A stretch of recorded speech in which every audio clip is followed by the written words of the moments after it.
Απόσπασμα από το βιβλίο «Ο κώδικας του Θεού», το Ευαγγέλιο του Χριστού. Αποκάλυψη Ιωάννη, αποκωδικοποίηση. Πρότυπες δυναμικές προσευχές της φίλης Χρυσού. Κεφάλαιο «Η αλήθεια της ψυχής». Ανάγνωση, απαγγελία από την ίδια.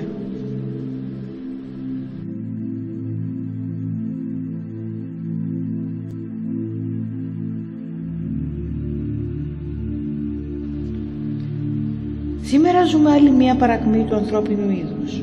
Βρισκόμαστε εντός της μεγαλύτερης πνευματικής παρακμής, στο τέλος της σιδηράς εποχής. Το 2025 είναι μία σημαντική ημερομηνία, σταθμός για την αλλαγή των εποχών. Βλέπε πρώτο βιβλίο ημερολόγια. Όμως αυτή η μετάβαση θα διαρκέσει πολύ περισσότερο από όσο πιστεύουν κάποιοι, οι οποίοι περιμένουν το γεγονός, το Μεσσία, τους εξωγήινους, να τους σώσουν και γενικά σωτήρες κάθε είδους. Ο προγραμματισμός της αναμονής ενός σωτήρα είναι δοτός από τους επικυρίαρχους, ώστε ποτέ ο άνθρωπος να μην αποκαλύψει ποιος είναι και τη δύναμή του να δημιουργεί πραγματικότητες. Ο Οσφιοκάμπτης, δούλος που παραχωρεί τη δύναμή του σε δασκάλους, σωτήρες, ακόμη και στο Θεό, με έναν τρόπο που ουσιαστικά ο ίδιος ο Θεός δεν τον θέλει. Ως τέκνα Θεού καλούμαστε να σηκωθούμε όρθιοι και να κοιτάξουμε ευθυτενώς στο Θεό, ανοίγοντας τα χέρια, να κοιτάξουμε τον ήλιο ως προσομοίωση Θεού και εκπομπώ της τρισυπόστατης φλόγας του Θεού, τριαδική φλόγα, αγάπη, σοφία, διαθέληση, και να ζητήσουμε ό,τι θέλουμε ή να αποτίσουμε τιμή στη δημιουργία, όχι μέσα από την ενέργεια του οικέτη, αλλά μέσα από αυτή της ψυχής που αυτοτιμάται και διεκδικεί, όμως με ταπεινή βασιλικότητα, την ίδια τη φύση της, την αυθονία, τη χαρά σε όλα τα επίπεδα, όση αναγνώριση του μικρού Θεού που είμαστε μέσα στο Θεό παρά το Θεό.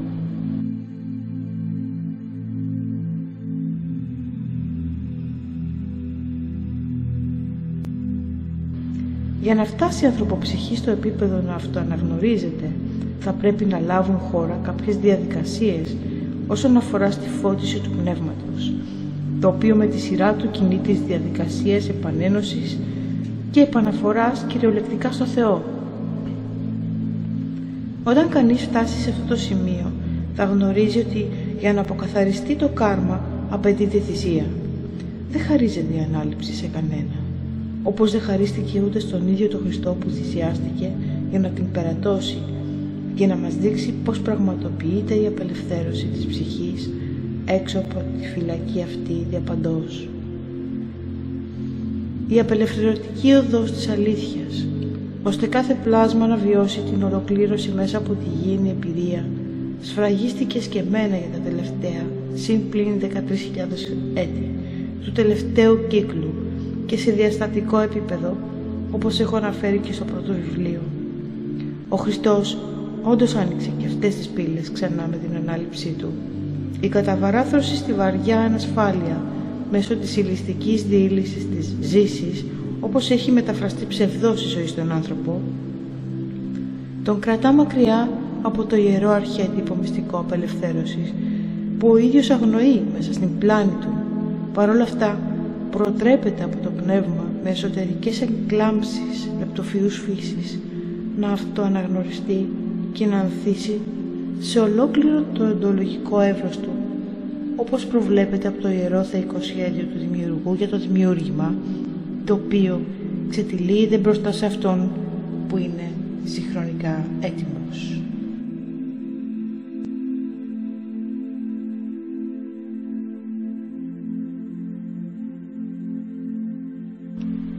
Που δειλά ανοίγει τα μάτια του και αχνοβλέπει, που δειλά ανοίγει τα αυτιά του και κάτι αχνά ακούει. Η ψυχή στην τωρινή της γήινη εκφάνιση αναγνωρίζει μια πολύ περιορισμένη εικόνα της πραγματικής της πολυπρισματικής υπόστασης. Το πέπλο της λύθης απλώνεται πάνω στην ύπαρξη βαρύ κατά την ενσάρκωση. Η ενσαρκωμένη ψυχή δεν θυμάται ποια είναι. Κάνει τη μνήμη της πραγματικής θεϊκής της πολυταυτότητας. καθώς χάνει την επίγνωση του συνολικού της σχεδίου, ως και αυτού το οποίο έρχεται να υπηρετήσει με σκοπό να καταφέρει μόνη της να διαλύσει τη λύθη μέσω ενός συνεχούς εσωτερικού καλέσματος, το οποίο στην επιτυχημένη περίπτωση καταφέρνει να ακούσει και να του ανταποκριθεί. Καλείται να ενθυμηθεί και να πετάξει τα κουκούλια που την περιορίζουν στη ζωή των περιορισμένων αισθήσεων και των ψευδαισθήσεων, καθώς δοκιμάζεται σε μια προεπιλεγμένη από την ίδια εμπειρία εντός της γήινης υπόστασης. Η λύθη, η ζωή χωρίς τη φώτιση, την αφύπνιση του πνεύματος, είναι ένας θάνατος. Το σκοτάδι με τη σειρά του απλώνει τα δικά του πέπλα στις ζωές μας και δυνάμεθα να τα αποκρυπτογραφήσουμε και να τα διαλύσουμε και πάλι εμείς οι ίδιοι, ως ηρωικές φυσιογνωμίες αποστολή σε ταχύρυθμο σχολείο που είναι το θέατρο αυτού του κόσμου. Οφείλουμε να κατανοήσουμε το θεϊκό σχέδιο που μας αφορά, ώστε αυτό να εκπληρωθεί επιτυχώς προσωπικά και συλλογικά για το ανώτερο καλό όλων μας. Η εκάστοτε μορφή μας, εμφανισμένη σε κάποιον από τους κόσμους της δημιουργίας, ανήκει στην αρχετυπική ενεργειακή πολιουσία ενός άκρος πραγματικού γενεαλογικού δένδρου, από το οποίο κατάγεται κάθε ψυχή. Εναλλάξ, μία ντυνόμαστε ένα ρόλο και μία τον αφήνουμε πίσω μας στο διάβα μεταξύ των βίων μας στους κόσμους. Τη μία υπάρχουμε ως η εμφανισμένη φωτογραφία και την άλλη ως το αρνητικό.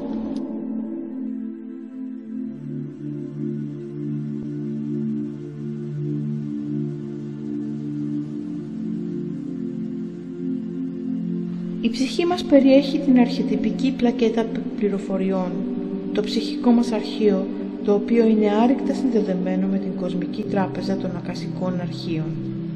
Εκεί βρίσκεται ο προσωπικός δίσκος δεδομένων της, παράλληλα ενεργός στο πάντα και παντού της, όπου έχει υπάρξει δηλαδή και σε διασύνδεση με το εκάστοτε σχέδιο που η ψυχή κατεβαίνει να εκτελέσει. Το ψυχικό μας αρχείο περιέχει όλες τις μαθησιακές ενσαρκώσεις μας, οι οποίες προβάλλονται στο σύνολό τους κατά την επιστροφή μας στους διαμετακομιστικούς σταθμούς των ψυχών, είτε ως συνήθως κατά την εισαγωγή στα αστρικά πεδία της τέταρτης διάστασης μετά το φυσικό θάνατο, όπου πια το πέπλο της λύθης διαλύεται και αποκαλύπτεται ολοζώντανη η όποια γυμνή αλήθεια μας, είτε για τις ψυχές σε αποστολή, οι οποίες δεν έχουν ευτυχώς υποπέσει στη μαγνητική δίνη του τροχού του κάρμα μεταξύ τρίτης και τέταρτης διάστασης, ενσάρκωση και αποσάρκωση.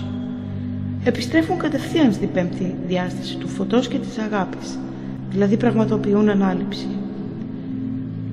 Εκεί όπου βρίσκονται οι αναληφθήσεις ελεύθερες ψυχές που δεν έχουν υποχρέωση να ενσαρκωθούν παρά μόνο εθελοντικά από επιλογή για αποστολή. Τα αρχαία του σχεδίου της δράσης και διάδρασης της ψυχής ως μαθητευόμενη προς τελειοποίηση στους κόσμους της υλοποιημένης δημιουργίας ξετυλίγονται μπροστά της κατά την ενσάρκωση μέσα από πρόσωπα και καταστάσεις. Όλα τα συμβάντα ενέχουν διτούς συμφωνισμούς, κώδικες και παραβολές, προσυμφωνημένα σημάδια και γεγονότα για την αφύπνισή της. Τα μαθήματα ρόλη είναι αυτά τα καθημερινά ανεξιχνίαστου νοήματος θεατρικά έργα της καθημερινής συναναστροφής. Σε αυτό το ταξίδι μαθητείας, ο Θεός, η ζωή, δεν μας δίνει πάντα αυτό που θέλουμε, αλλά μας δίνει σίγουρα αυτό που χρειαζόμαστε. Και κυρίως αυτό που έχουμε προσυμφωνήσει στα πεδία πριν την ενσάρκωση, με μόνο σκοπό να εξελιχθούμε.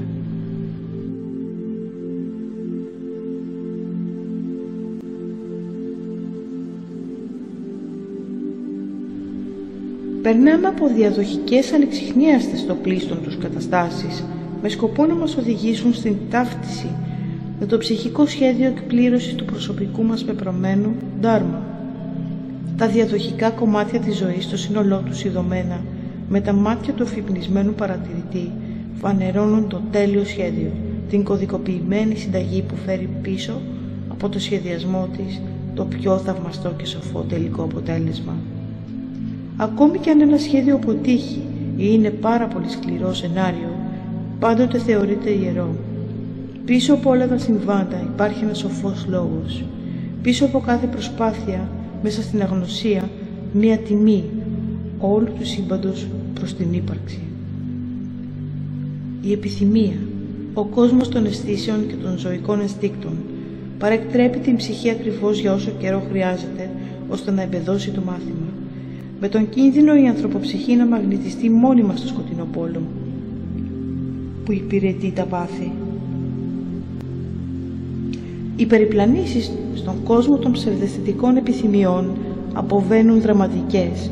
Η ψυχή υποφέρει επειδή η ανθρωποσυνείδηση βρίσκεται εκτροχιασμένη από τις ράγες του πραγματικού, αφυπνισμένου και αναρριφθέντος πεπρωμένου της. Όμως αυτός είναι ο μόνος δρόμος για να αφυπνιστεί ως προς το σχέδιό της, να ρισκάρει, να δοκιμάσει, να δοκιμαστεί. Οι τάσεις και οι έξεις βάσει του ψυχικού καρμικού αστρολογικού χάρτη είναι συνεργάτες της ψυχής και συνδράμουν ώστε να εκπληρωθεί το σχέδιό της. Αυτές οι τάσεις υπηρετούν σκοπούς οξύμορους, καθώς οι σκοτεινές δυνάμεις δυναμητίζουν τις έξεις, ώστε να τραφούν οι ίδιες μέσα από τις ανθρωποσυνηθίσεις που τις υπηρετούν, αλλά και για να τις εκτρέψουν από το ψυχικό τους καταληκτικό σχέδιο.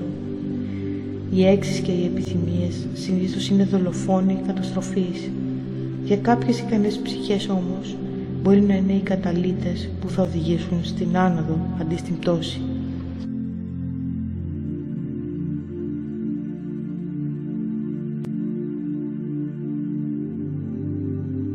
Ειδωμένες οι δοκιμασίες ως οι διδαγματικές εμπειρίες, αυτές που επαναφέρουν την εκτροχιασμένη ανθρωποψυχή ξανά κοντά στην εκπλήρωση του αληθινού πεπρωμένου, που εν ζωή οδηγούν στην κάθαρση, θεραπεία, λύτρωση, αφύπνιση, απελευθέρωση.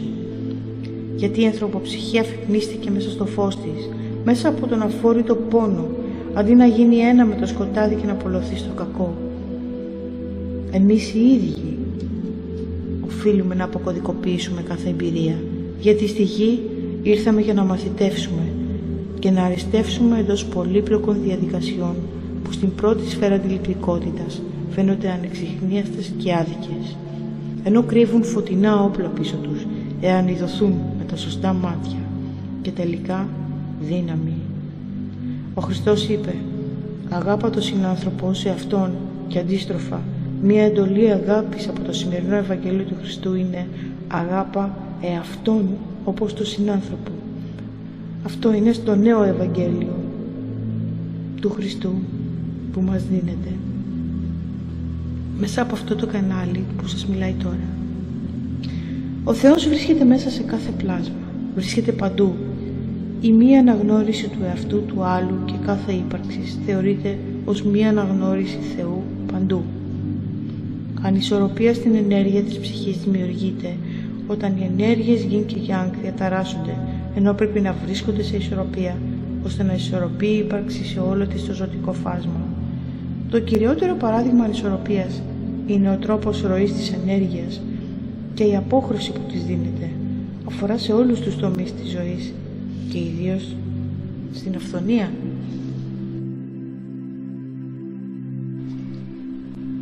Ο σημερινός άνθρωπος λανθάνει εάν πιστεύει ότι πρέπει να είναι ένας θηρευτής απολαύσεων ή αγαθών και μάλιστα σε βάρος άλλων.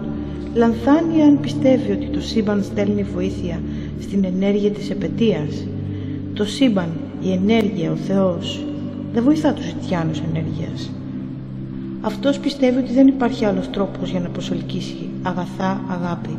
Αγνοεί το γεγονός ότι το σύμπαν εργάζεται για αυτόν που το εμπιστεύεται μέσα του. Η ενέργεια της προσφοράς κινεί τα συμπαντικά γρανάζια ώστε να επιστρέφουν στον Αποστολέα μύρια αγαθά, καθώς κάθε πράξη είναι μια αντανάκλαση ενέργειας του σύμπαν, η οποία επιστρέφεται με προσαυξημένη δύναμη στον Αποστολέα που γίνεται την ίδια στιγμή και παραλήψεις. Στο τώρα, στο αύριο και στο πάντα.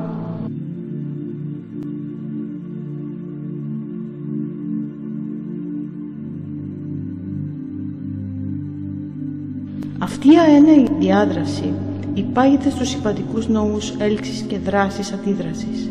Η δράση και διάδραση της ψυχής στα ταξίδια της, όπως στην τρίτη διάσταση, αποθηκεύεται και επαναπροβάλλεται στους διαμετακομιστικούς σταθμούς ανασύνταξης του σχεδίου της στην τέταρτη διάσταση μετά την επιστροφή της από τους κόσμους, σαν ταινία σε σινεμά. Το αθροιστικό αποτέλεσμα των πεπραγμένων της ψυχής συνολικά και συνδυαστικά με το συνολικό αρχείο των εμφανίσεών της στους κόσμους προβάλλεται μπροστά της και μπροστά στους δασκάλους σχεδιαστές του κάρμα, στους προστάτες αγγέλους και οδηγούς της. Η ζωντανή ανάμνηση των πεπραγμένων αναβιώνεται, αφιλτράριστη και στην καθαρή μορφή της, ειδωμένη πλέον από την καθαρή συνείδηση που είναι ο τέος άνθρωπος και η νυν πνευματοψυχή στην προκειμένη περίπτωση. Η πνευματοψυχή βρίσκεται πια γυμνή από το κοστούμι ρόλο που φόρεσε. Η ολοκάθαρη υπερσυνείδηση δίνει τη θέση της στην αλλοτινή αγνωσία του κωδικοποιημένου έργου στο οποίο επέλεξε να παίξει στην ενσαρκωμένη της ζωή η ψυχή. Αυτό που χρειάζεται μέσα από τις άπειρες ενσαρκώσεις μια ψυχή για να εξελιχθεί είναι η αφύπνιση του θεϊκού σπινθήρα μέσα της, από την ίδια, μέσα από τη φώτιση του πνεύματος. Κάθε ενέργεια, σκέψη και πράξη είναι μια ενεργειακή δυναμική ουσία, ένα αίτιο που δρά και διαδρά παράλληλα σε φυσικό, δηλαδή υλικό, σε ενεργειακό, δηλαδή αιθερικό, συναισθηματικό, δηλαδή και αστρικό πεδίο, σε υποσυνείδητο, ασυνείδητο, συνειδητό, υπερσυνείδητο, στο χώρο, στο χρόνο, στις διαστάσεις, στο κουβαντικό ταυτόχρονο αέναο τώρα, όπου έχει υπάρξει και μορφοποιηθεί η ψυχή. Η δράση πυροδοτεί αντίδραση, το αίτιο πυροδοτεί το αιτιατό, το οποίο ταυτόχρονα αντικαθρεφτίζεται, επιστρέφεται στον αποδέκτη, σε πολυδιαστασιακό ταυτοχρονισμό.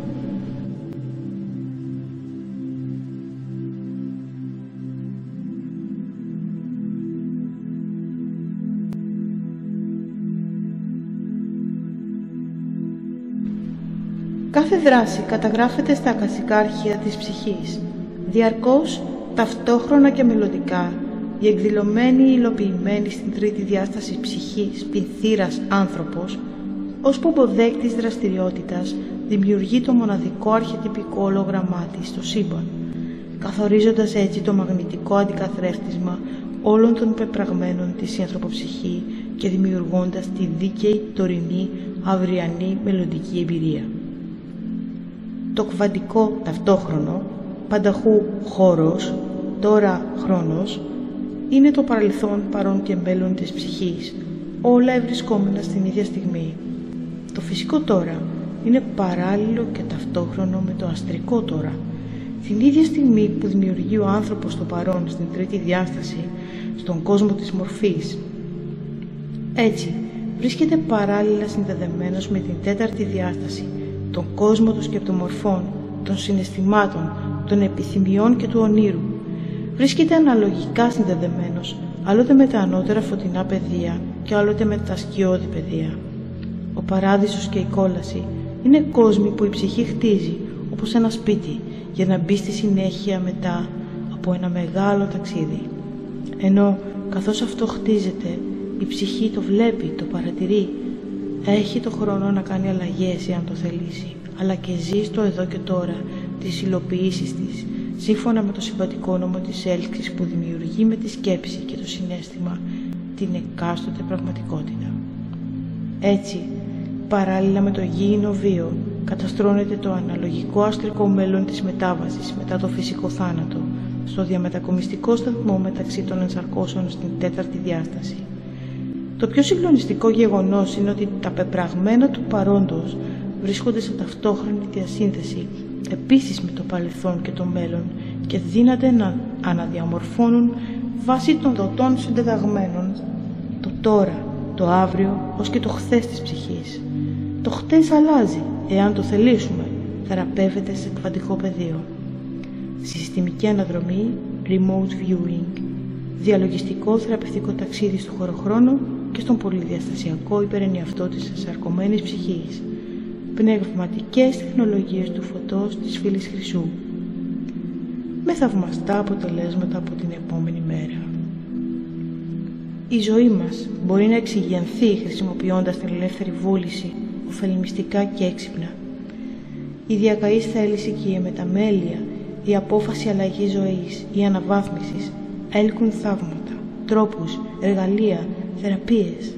Τα πάντα ως δημιουργοί που είμαστε, παρά το δημιουργό, μέσα στο δημιουργό, μπορούμε να τα διαμορφώσουμε με σταθερό όραμα, πίστη και θέληση. Η συνέχεια στο βιβλίο.